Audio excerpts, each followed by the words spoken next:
Listen, I have an insatiable appetite for geography and history of the world. See, when you go in these books, man, and you don't see it for yourself and look at it and see how it was, check out the terrain, you know what I'm saying, the textures, the levels of it, what was going on at the time, man, you let these people feed you that bullshit, you feel me? And that's what colonialism is, man. They people tell you a fucked up story to clean up they fucked up past. And looking into the past and the bad things that happen always show you the mechanics, how things work. You always see things nice and how it look, but let's look past that and what it was and why it's here. You ever wonder why all the trees missing somewhere, or how did we get here? And that's what I'm here for today, a very special story, you feel me? So I'll give y'all a lot of stories about the world and where we going and what we doing and how to do it better. You know what I'm saying? If you know, hey man, and I never tell anybody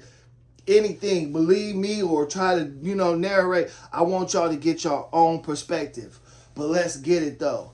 Why are you here? Let's get it. It's going to cover a lot of things. This is important to a lot of people without fathers in their life that shun their fathers because their parents didn't get along, single parent homes and stuff like that.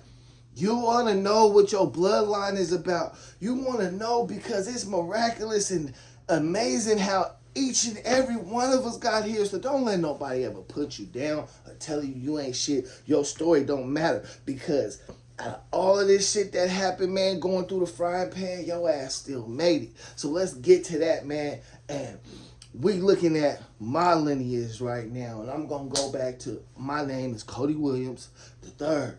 My grandpa was the first. He died a very rich man, and you got to look back.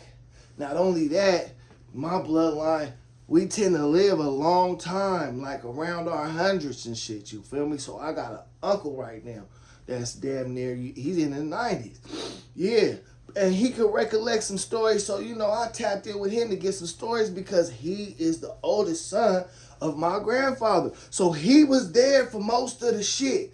You see what I'm saying? And not only that, he probably know more stories going back because he knew his parents younger and he felt it. So you want to make sure, regardless of who you are or who they say you is, you go back and find out who is much about yourself, because anywhere in this world, that's what it's about, your lineage. People knowing who they are. Oh man, I go back to, that's what they fighting these holy wars for.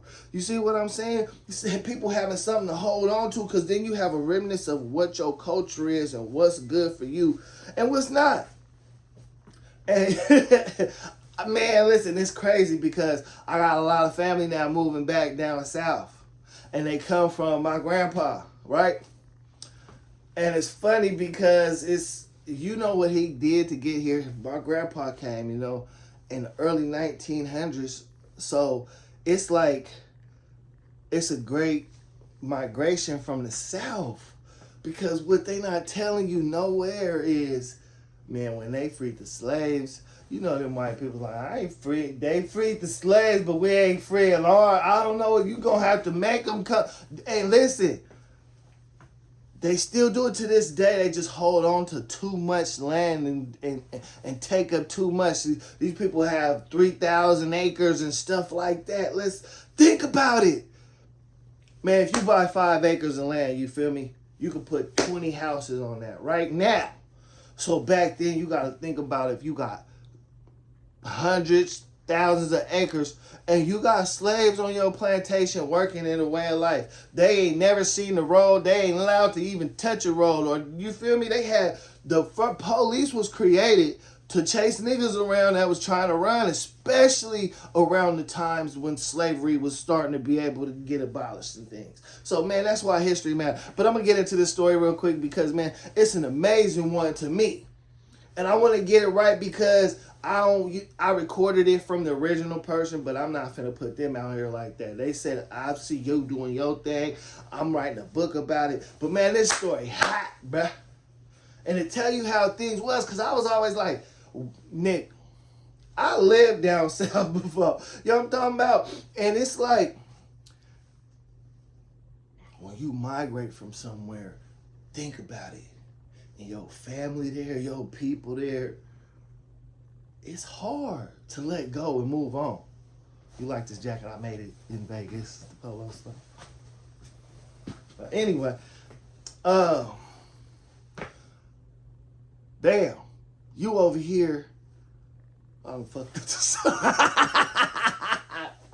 Yeah, that jacket clean that motherfucker over, bro. But anyway, all right, back to my grandpa though. So, man, at first I thought it was Texas. Let's be clear, this is Arkansas, right? So, bam, my grandpa, he's back in the time of, man, stop this shit.